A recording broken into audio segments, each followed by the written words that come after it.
नमस्कार, स्वराज एक्सप्रेस में आप सभी का स्वागत है। मैं हूं आपके साथ ऋषभ सोनी और लेकर आया हूं हमारा खास कार्यक्रम बिग डिबेट। और बिग डिबेट में आज का विषय कर्नाटक का फैसला, एमपी में बवाल। कांग्रेस की नवगठित कर्नाटक सरकार के एक फैसले ने चुनाव के मुहाने पर खड़े हिंदी भाषी राज्यों में कांग्रेस के लिए नई चुनौती खड़ी कर दी है।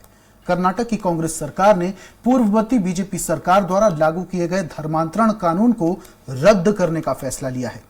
इस फैसले ने विधानसभा चुनाव के काउंटडाउन पर खड़े मध्य प्रदेश में सियासी हलचल शुरू कर दी है। बीजेपी को कांग्रेस के खिलाफ हमलावर होने का मौका मिल गया है। वहीं बड़े हिंदू वोट बैंक वाला राज्य होने के कारण कांग्रेस इस मुद्दे पर ऊहापोह में फंसी नजर आ रही है। इसी पर देखिए हमारी खास पेशकश, उसके बाद करेंगे चर्चा। के सिंहासन तक पहुंचने वाली बीजेपी ने लव जिहाद, धर्मांतरण, तुष्टीकरण जैसे शब्दों को सियासत का वो हथियार बना दिया जो सत्ता की लड़ाई में बीजेपी के तरकश के तीर बन जाते हैं। इसी की दम पर देश के आधे से ज्यादा राज्यों में भगवा फहराने में बीजेपी कामयाब हो गई। कांग्रेस समेत सभी गैर भाजपाई दल बीजेपी के इन तीरों का मुकाबला बहुत सोच समझ कर पाते हैं। इसलिए कर्नाटक सरकार ने जब धर्मांतरण कानून को वापस लेने का फैसला किया तो सियासी हवाएं चुनाव के मुहाने पर खड़े मध्य प्रदेश में गर्मा गईं। बीजेपी कर्नाटक का हवाला देकर मध्य प्रदेश के सियासी माहौल को गरमाते हुए कांग्रेस को जिहादी करार दे रही है। कांग्रेस के नेतृत्व ने जिस प्रकार से छल किया था कर्नाटक की जनता के साथ, झूठे और छल कपट के आधार पर चुनाव तो वो जीत गए, लेकिन आज उन्होंने कर्नाटक के अंदर जो शुरू किया है कि धर्मांतरण विरोधी कानून रद्द करके जिहादी चेहरा कांग्रेस का उजागर हुआ है। बीजेपी के आरोप आम मतदाता के साथ कांग्रेस को भी डरा रहे हैं। तुष्टीकरण के मुद्दे पर बीजेपी को घेरने वाली कांग्रेस लव जिहाद, धर्मांतरण के मुद्दे पर खुलकर आरोप नहीं लगा पाती है। बड़ा हिंदू वोट बैंक होने के कारण इन मुद्दों पर कांग्रेस का पलटवार बहुत सावधानी पूर्वक होता है। कर्नाटक से चले इस सियासी तूफान पर भी कांग्रेस बहुत खामोशी के साथ इस लड़ाई को कर्नाटक तक सीमित रखने का दम भर रही है। कोई भी कानून में अगर मनमर्जी के संशोधन किए गए हैं तो उन्हें बदलने का अधिकार विधानसभा को है। तो यहाँ पर जो है चिल्लाने की बजाय अपने विधायकों से बोलें कि जो है कर्नाटक की विधानसभा में जब जो है कानून पे चर्चा हो तो तब वहाँ पर चिल्लाएं। मध्य प्रदेश समेत इस साल 4 हिंदी भाषी प्रदेशों में विधानसभा चुनाव को देखते हुए कर्नाटक की कांग्रेस सरकार का ये फैसला पार्टी के लिए इन राज्यों से सेल्फ गोल माना जा रहा है। बीजेपी इस मुद्दे के सहारे कांग्रेस को हिंदू विरोधी बताने की रणनीति में जुट गई है। ऐसे में कांग्रेस को बहुत सावधानी से कदम आगे बढ़ाना होगा, नहीं तो कर्नाटक का फैसला मध्य प्रदेश समेत सभी हिंदी भाषी राज्यों में पार्टी के लिए आत्मघाती हो सकता है। भोपाल से स्वराज एक्सप्रेस के लिए अतुल शर्मा की खास रिपोर्ट। तो कर्नाटक का फैसला और एमपी में बवाल। मध्य प्रदेश में साल के अंत में विधानसभा चुनाव होने वाले हैं और चुनाव को देखते हुए तमाम पार्टियां अपनी कमर कस चुकी हैं। लेकिन इस दौरान बयानबाजी का दौर जो शुरू हो चुका है, उसमें कहीं ना कहीं आग में पेट्रोल का काम कर रहा है कर्नाटक में आया हुआ फैसला। इस पर हम ज्यादा चर्चा करेंगे और चर्चा के लिए हमारे साथ मौजूद हैं बीजेपी नेता घनश्याम पेरोनिया, हमारे साथ मौजूद हैं कांग्रेस नेता सिद्धार्थ राजावत हमारे साथ जुड़ चुके हैं और साथ में स्टूडियो में मौजूद हैं हमारे साथ वरिष्ठ पत्रकार डॉक्टर भूपेंद्र कुमार सुलेरे। सबसे पहले चर्चा की शुरुआत वरिष्ठ पत्रकार भूपेंद्र कुमार जी से ही करना चाहूंगा। भूपेंद्र जी, कर्नाटक में एक फैसला आता है, कर्नाटक में फैसला, लेकिन एमपी में बवाल मच रहा है चूंकि विधानसभा चुनाव होने वाले हैं। अब चुनाव को देखते हुए तमाम पार्टियां हर तरफ नजर बनाए हुए हैं। आपको क्या लगता है कि कर्नाटक में जो फैसला लिया गया उसका असर मध्य प्रदेश की राजनीति पर पड़ेगा? देखिए सोनी जी, आपने बड़ा ही सारगर्भित बहस रखी है मुद्दे पे और सारगर्भित प्रश्न पूछा है। देखिए, राजनीतिक पार्टियां इशू को उठाती हैं। अभी चुनाव होने वाले हैं मध्य प्रदेश में और उसके पहले ही जो इन्होंने अभी एक दक्षिणपंथी पार्टी जो बीजेपी है, जो हिंदुत्व पर वोट से जीतती है और जो मुस्लिम वोट के सपोर्ट में कांग्रेस जो कर रही है, तो निश्चित रूप से यहाँ पे हिंदुओं की आबादी ज़्यादा है और ये हिंदी बेल्ट है और इस इशू को उठाएगी। आज ही उन्होंने प्रेस कॉन्फ्रेंस भी की है यहाँ के प्रदेश अध्यक्ष बी डी शर्मा जी ने उन्होंने भी संदेश दे दिया है कि अपने पार्टी के नीचे तक फोरम तक के लिए इस इशू को बताएं और लोगों को जागरूक करें कि जैसे ही हम सत्ता में हटे, और इन्होंने तुष्टीकरण की राजनीति, जो उनका कहना है कि अल्पसंख्यकों की राजनीति को बढ़ावा देने लगे। इसका गोल बहुत बड़ा है और ये चुनाव के लोकसभा तक जाएगा।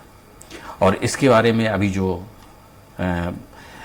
एक कानून लाने वाली थी, जो समरसता का जो कानून लाने वाली समान आचार संहिता का, समान नागरिकता संहिता का, वो कानून भी अब उस पर भी बहस कम होने लगेगी, इस पहलू पे ज़्यादा बहस होने लगेगी। लेकिन इसको लिए आने वाले चुनाव में, लोकसभा में या उससे पहले पार्टी का एक बीजेपी तैयार कर सकती है कि समान आचार संहिता लगाने के लिए एक कानून लाने के लिए उसकी पहल भी कर सकती है। क्योंकि अब जो हार्डलाइनर पर बीजेपी चलेगी, बीजेपी अब सॉफ्ट कॉर्नर पर नहीं चलेगी।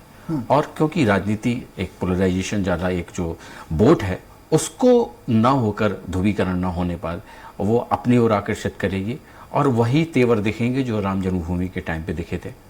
और ये निश्चित रूप से अच्छी फील्ड बनती है और इसको जो डैमेज कंट्रोल होगा वो कांग्रेस कैसे करती है मैनेज, क्योंकि ये अब बाहर बहेगी। अभी क्या है, यहाँ पे हिंदू नेताओं, जो हिंदू धर्मगुरु हैं, उनकी कथाएं वगैरह जो भी होने लगी हैं चुनाव के टाइम पे, अभी यहाँ पे भी देखी है, अभी धीरेन्द्र कृष्ण शास्त्री जी भी कर रहे हैं, सब लोग। तो ये सब चीज़ें माहौल तो बना रही हैं, लेकिन अब कांग्रेस को इस चीज़ को डैमेज करने के लिए जो अभी जो उनकी जो हिंदूवादी छवि बन रही थी, अभी जैसे उन्होंने प्रियंका जी ने भी जबलपुर में नर्मदे हर की शुरुआत करके और हिंदुत्व को जगाया और उस तरह से उन्होंने आरती की और बाकायदा उन्होंने कार्यक्रम किया और 5 घोषणाएं की। अब उस चीज़ से बड़ी बहस ये हो जाएगी। अब इसको देखना है कि इन दोनों पार्टियों में किस तरह से अपने अपने लाइन पर चलते हैं, क्योंकि उनकी तो मूल विचारधारा यही है कि हिंदुत्व उनका एजेंडा है और उस पर और तरह से दृढ़ रूप से आएंगे। ठीक है, लेकिन भूपेंद्र जी, एक वरिष्ठ पत्रकार होने के नाते मैं आपसे समझना चाहूंगा, मध्य प्रदेश की राजनीति को और यहाँ के गुणे भाग को भी आप बखूबी समझते हैं। आपसे समझना चाहूंगा, जो चुनाव पहले हुआ करते थे अब वैसे चुनाव अब नहीं होते। जुबानी जंग का तरीका बदल चुका है, एक दूसरे पर तंज कसने का, छीटा कसी करने का, तंज करने का एक तरीका भी बदल गया है। आजकल ट्विटर वॉर ज्यादा देखने को मिलती है। लेकिन जो मेन मुद्दे हैं, जो जनता से जुड़े हुए हैं, रोटी कपड़ा और मकान, महंगाई की बात करूं, बिजली की बात करूं मैं, पेट्रोल की बात करूं मैं, इन सब मुद्दों पे बात नहीं होती। लेकिन धर्म के मुद्दे पर हु हा होने लगता है, ओहापोह की स्थिति बन जाती है, बड़े बड़े संत पुरोहितों बाबाओं को बुलाया जाता है। आपको लगता है कि अब धर्मांतरण को लेकर, धर्म को लेकर अब ज्यादा फोकस इन पार्टियों का होने लगा है, जबकि पहला सिद्धांत तो राजनीति का होता है कि जनता को सुविधाएं पहले मुहैया कराएं? देखिए, जिस हिसाब से बोर्ड का ध्रुवीकरण होता है उस हिसाब से पार्टियां अपना मैनिफेस्टो तैयार करती हैं। विकास के जो मुद्दे हैं वो तो बाद में आते हैं, लेकिन जैसे जैसे चुनाव आने लगता है अपने हार्ड लाइन पे ये लोग शिफ्ट होने लगते हैं और वो जानते हैं कि ये स्थायी वोट है। और जब जो 5%, आप देखिए, आप विधानसभाओं में 80 विधानसभाओं में लगभग 5000 के, लगभग 500 से 5000 के आंकड़े से हार जीत होती है। और वो जो वोट होता है, जो शिफ्ट होता है 5% वोट, आप मानिए जो उस समय के तुरंत स्टेटमेंट होते हैं या फिर तुष्टीकरण की राजनीति या फिर अल्पसंख्यक की राजनीति या हिंदुत्व की राजनीति, उस समय जो वोटर होता है वो शिफ्ट होता है। तो ये जो सब चीज़ें बनाई जाती हैं ये उसी के लिए बनाई जाती है कि जो 5% का जो वोटर है जो मूवमेंट करता है उस समय, तो वो कहीं पर शिफ्ट हो जाए। और वो आजकल एक एक चीज का बैलेंस कैलकुलेशन हो रहा है। ये बहुत 3 बार तो बीजेपी और कांग्रेस अपने विधानसभाओं में सर्वेक्षण करा चुकी हैं कि हम कौन से कैंडिडेट को दें, कौन से कैंडिडेट को काटना है, क्या है। और उन्होंने अंतर्राष्ट्रीय एजेंसियां, अपनी एजेंसियां और सारे माध्यमों से, समाचार पत्रों के माध्यमों से करवा चुकी हैं। ये सब चीजें इसलिए कि एक एक सीट बड़ी महत्वपूर्ण है। और बीजेपी तो अभी सत्ता में, सत्ता खोने का वो नहीं चाहती क्योंकि अभी उसने 15 महीने जो खोई थी। और कांग्रेस एक अल्प, अभी जो उनको 15 महीने की जो सरकार मिली थी वो सत्ता में काबिज होने के लिए दोनों पार्टियां पुरजोर कोशिश करेंगे। ठीक है, वापस से आऊंगा आपके पास। बीजेपी नेता हमारे साथ घनश्याम जी जुड़ चुके हैं, सीधा उनका रुख करता हूं। घनश्याम साहब, कर्नाटक में एक फैसला लिया जाता है धर्मांतरण कानून को रद्द करने का। वही कानून 2021 में मध्य प्रदेश में लागू किया गया था अध्यादेश के जरिए। अब आप कह रहे हैं बीजेपी में कांग्रेस की भी यही नियत है, आप कांग्रेस की नियत को लेकर सवाल उठा रहे हैं। आपसे समझना चाहेंगे साहब, एमपी में कांग्रेस की जरूरी तो नहीं यही विचारधारा हो जो कर्नाटक में कानून को रद्द किया गया हो, मध्य प्रदेश में भी ऐसे ही कानून को रद्द कर दिया जाए?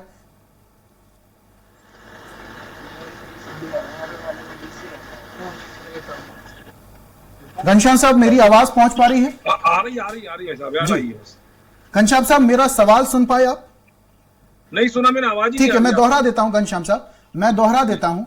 कर्नाटक में फैसला किया गया धर्मांतरण कानून को रद्द करने का। जरूरी तो नहीं मध्य प्रदेश में भी ऐसा कुछ कांग्रेस की विचारधारा हो, और जब आपकी तरफ से दावा किया जा रहा है कि इस बार तो 200 पार सीटें बीजेपी जीत रही, तो डर काहे का?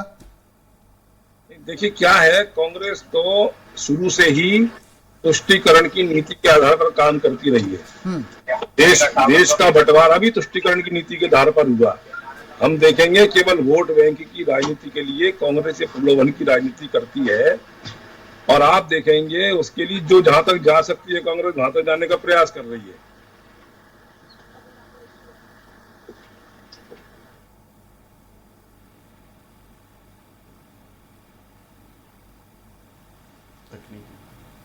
कुछ तकनीकी समस्या हो गई। घनश्याम साहब, मेरी आवाज सुन पा रहे हैं? हेलो जी घनश्याम साहब, अपनी बात पूरी कीजिए। जी, मैंने कहा ना, ये केवल तुष्टीकरण की नीति के आधार पर है। चुनाव आते हैं तो कांग्रेस को इस प्रकार के हितों की चिंता समझ में आती है, और इसलिए अब आप देख रहे होंगे आरती भी हो रही है, जनेऊ भी धारण किए जाएंगे, तिलक भी लगाए जाएंगे, पूजा भी किया जाएगा, है ना। लेकिन घनश्याम साहब, माफ कीजिएगा, आपको बीच में रोक रहा हूं, बड़े निवेदन के साथ में रोक रहा हूं। ये हलफनामा पेश करते हैं कि राम घनश्याम साहब, बड़े निवेदन के साथ में आपको हुए बीच में हैं, रोक रहा हूं। मेरी आवाज आप तक पहुंच पा रही है? क्योंकि कपोल कल्पना है, मतलब महर्षि वाल्मीकि जिनको कहते हैं कि उल्टा नाम जपे जग जाना, वाल्मीकि भय ब्रह्म समाना। ठीक है, ऐसे महर्षि वाल्मीकि को भी उनकी रामायण घनश्याम साहब, आपसे समझना चाहेंगे, फैसला कर्नाटक में लिया गया है, मध्य प्रदेश कांग्रेस की नीयत पर सवाल क्यों खड़े हो रहे हैं?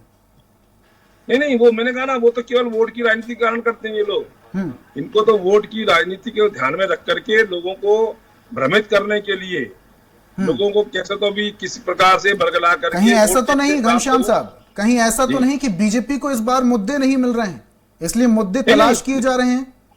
देखिए, भारतीय जनता पार्टी और उसकी सरकारें तो जो काम हुए हैं, जो काम हमने किए हैं, प्रधानमंत्री माननीय नरेंद्र मोदी जी के नेतृत्व में और मध्य प्रदेश में माननीय शिवराज सिंह चौहान साहब के नेतृत्व में जो जन कल्याणकारी कार्य हुए हैं, उन्हीं मुद्दों को लेकर के हम जनता के बीच में जाने वाले हैं, उन्हीं मुद्दों को लेकर के हम वोट मांगने वाले हैं। हम लोग समय समय, अब आप देखिए ना, हमारी सरकार ने जो निर्णय लिए हैं, जो घोषणाएं की हैं, उसकी क्रिया में प्रतिक्रिया करने का काम कांग्रेस करती है। हम लोगों ने लाडली बहना प्रारंभ करने का काम किया, तो इन्होंने भी नारी सम्मान करने का। अरे भाई, नारी सम्मान आपको पहले क्यों नहीं ध्यान आई, पहले क्यों नहीं योजना बनाई? केवल वोट के लिए ये इस प्रकार की राजनीति करते हैं जिसमें ये कभी सफल नहीं हो पाएंगे। चलिए ठीक है घनश्याम साहब, आपके पास वापस से आऊंगा। कांग्रेस नेता सिद्धार्थ जी भी हमारे साथ जुड़ चुके हैं, सीधा उनको रुख करता हूं। सिद्धार्थ साहब, कर्नाटक में धर्मांतरण कानून को रद्द कर दिया गया, वो कानून जिसको बीजेपी अपने शासनकाल में लेकर आई थी। इस फैसले का एमपी कांग्रेस पर कोई असर होता हुआ दिखता है आपको?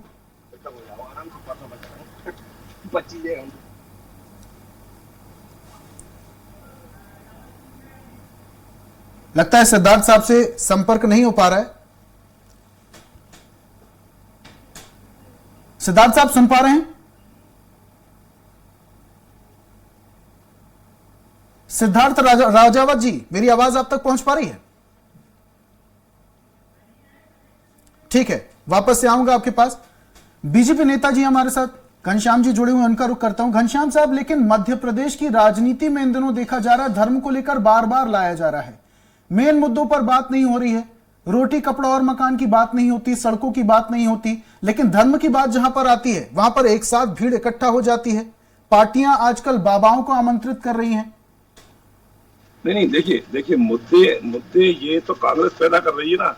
आज उन्होंने कर्नाटक में जो भारतीय जनता पार्टी ने कानून बनाया, उसको समाप्त करने का काम किया। अब उस पर प्रतिक्रिया हमारे जब नेता ने कही, तो अब ये लोग कह रहे हैं साहब ऐसा क्यों बोल रहे हैं, ऐसा। अरे भाई, भारतीय जनता पार्टी तो विकास के आधार पर और जो उन्होंने कार्य किए उसके आधार पर ही जनमानस के बीच में जाती है और वोट लेने का काम करती है।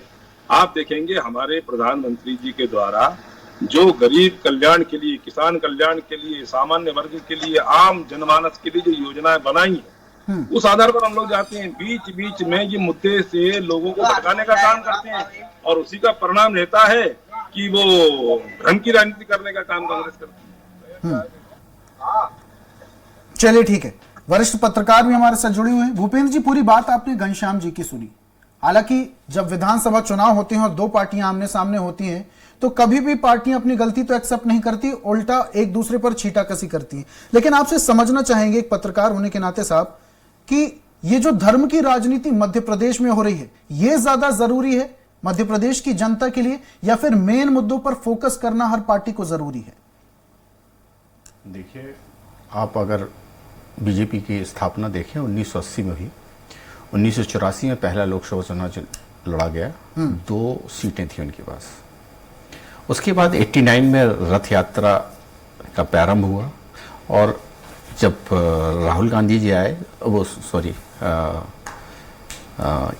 राजीव गांधी जी आए और उन्होंने राम मंदिर के द्वार खोले, और जब LK आडवाणी जी की जो रथ यात्रा निकली और रथ यात्रा से जो मूवमेंट बना था 89 का, उसमें लगभग उनको 90 या 100 कुछ के ऊपर सीटें मिली थी। और फिर उसके बाद फिर मध्यवर्ती चुनाव हुए गुजराल साहब के बाद, फिर कांग्रेस बीजेपी की सीटें बढ़ी, 118 करीब कुछ हुई, और लेकिन PV नरसिम्हा राव की मिलीजुली सरकार बनी।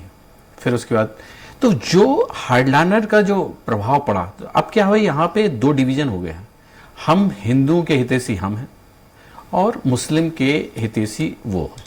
अब मुस्लिम जिस राज्यों में, जिन विधानसभाओं में अगर मुस्लिम वोट है तो वो निश्चित रूप से डाइल्यूट होके कहीं नहीं होता, सिर्फ कांग्रेस पे शिफ्ट होता है। अब जो हिंदू वोट है वो कई चीजों में, सेक्शन में बटा हुआ है, कम्युनिटी में बटा हुआ है, SC ST OBC, उसी हिसाब से राजनीति पार्टियां करती हैं, अपनी राजनीति टिकट देती हैं जिस क्षेत्र में, जिस क्षेत्र का पेबल। ठीक है भूपेंद्र जी, माफ कीजिएगा मैं आपको बीच में रोक रहा हूं। कांग्रेस नेता सिद्धार्थ राजावत जी हमारे साथ जुड़ चुके हैं। सिद्धार्थ साहब, मेरी आवाज आप तक पहुंच पा रही है? जी ऋषभ भाई, ठीक है। सिद्धार्थ साहब, आपसे समझना चाहेंगे, कर्नाटक में धर्मांतरण कानून को खत्म कर दिया गया है, वो कानून जो बीजेपी पार्टी ने बनाया था। आपसे समझना चाहेंगे, इस कानून को कर्नाटक में खत्म किया गया है, मध्य प्रदेश कांग्रेस में इसका असर आपको दिखाई देता है? देखिए, इसके 2 पहलू हैं। अब इसमें पहला तो जो प्रावधान है संविधान के अंदर, इसमें प्रावधान दिया गया है। और कर्नाटक की जो आप बात कर रहे हैं, कर्नाटक में अभी ऐसा सच कुछ नहीं हुआ है, उसको अध्यादेश लाया गया है और अगली विधानसभा में उसको पेश किया जाएगा। उसमें भारतीय जनता पार्टी के विपक्ष और पक्ष दोनों बैठेंगे। बैठने के बाद उस पर जो भी निर्णय होगा वो लिया जाएगा। अभी उसको इतना बड़ा प्रारूप नहीं बना है जिसको एक प्रकार से अलग रूप में उसको पेश किया जा रहा है। और दूसरी बात, जो मध्य प्रदेश को लेके जो बात चल रही है, तो मध्य प्रदेश में उसमें क्यों घसीटा जा रहा है? मध्य प्रदेश में तो ऑलरेडी ये कानून बना हुआ है और जो कि उच्च न्यायालय में उसमें विचाराधीन है अभी, और उच्च न्यायालय से जो भी आदेश होगा, उसमें जो भी डिसीजन लिया जाएगा वो सर्वमान्य होगा। और अभी मैं अपने साथी प्रवक्ता को सुन रहा था भाजपा के, वो तुष्टीकरण की राजनीति की बात कर रहे थे। कांग्रेस पार्टी ने कभी तुष्टीकरण की राजनीति नहीं की है और बोल रहे थे कि बंटवारे के समय से ऐसा चल रहा है। 2 नेशन थ्योरी कौन लेके आया? 1906 में मुस्लिम लीग बनी, 1916 में हिंदू महासभा बनी, दोनों ने मिलकर 1937 में सरकार बनाई। एक ने पाकिस्तान चाहा, एक ने हिंदू राष्ट्र चाहा।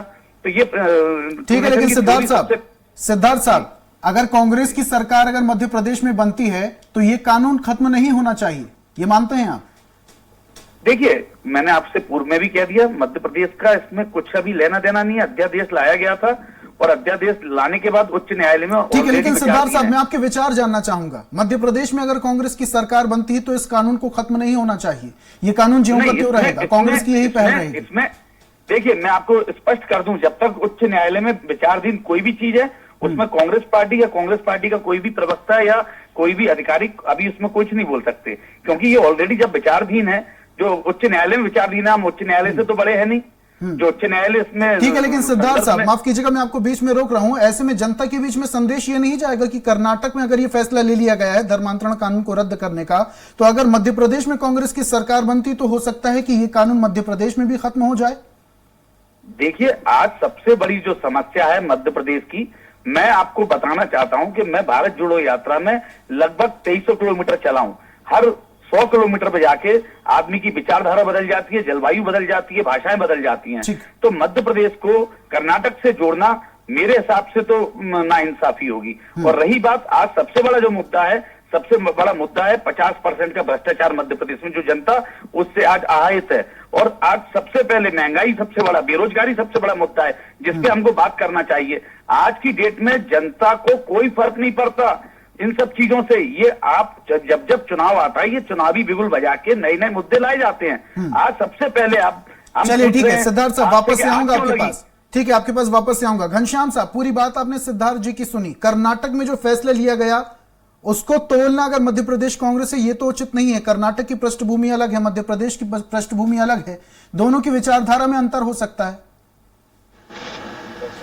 नहीं, मैं उससे वो नहीं कह रहा। मेरा मतलब निवेदन ये है कि क्या आवश्यकता क्या बढ़ती है। और आप अगर भारतीय जनता पार्टी पर आरोप लगाते हैं तो भारतीय जनता पार्टी तो पहले से खड़ी है, लाइन खींच के खड़ी रहती है। वो तो जब हम लोग नारा लगाते थे कि रामलला हम आएंगे, मंदिर वहीं बनाएंगे, तो ये कांग्रेसी लोग हंसी उड़ाते थे कि तारीख नहीं बताएंगे। हमने कहा था चिंता नहीं करो, तारीख भी बताएंगे और मंदिर भी बनाएंगे और भव्य मंदिर बनाएंगे। और आज हमारे माननीय सुप्रीम कोर्ट के आधार पर, उनके निर्णय पर केंद्र में नरेंद्र मोदी जी के नेतृत्व में भव्य मंदिर बनने का मार्ग प्रशस्त हुआ है। हम कभी उच्च न्यायालय के आदेश से मंदिर बनाए, इसमें आपका कोई योगदान नहीं है। भारतीय जनता पार्टी का कोई योगदान नहीं है। चंदा खाऊ है कि 20 लाख की जमीन 2 करोड़ में बिक गई 2 घंटे के अंदर। ऐसे लोगों के साथ में खड़े होते हैं जो देश को घनश्याम साहब, मध्य प्रदेश में, घनश्याम साहब, मध्य प्रदेश में वापस से अगर बीजेपी की सरकार बनती है तो इस धर्मांतरण कानून पर आंच नहीं आएगी, इस बात की गारंटी है? भारतीय जनता पार्टी तो सबका साथ, सबका विकास और सबका विश्वास लेकर के काम करने वाली पार्टी है। और घनश्याम साहब, ये सवाल मेरा नहीं था। घनश्याम साहब, मेरा सवाल ये था, मध्य प्रदेश में अगर बीजेपी की सरकार बनती है तो धर्मांतरण कानून पर आंच नहीं आएगी, इस बात की गारंटी बीजेपी पार्टी देती है? अभी जो हमारी भारतीय जनता पार्टी की रीति नीतियां उसी आधार पर चलने वाली है आगे भी सब प्रकार की। तो घनश्याम साहब, कर्नाटक में तमाम बीजेपी के जो विधायक हैं वो क्यों नहीं विरोध करते फिर इस बात का?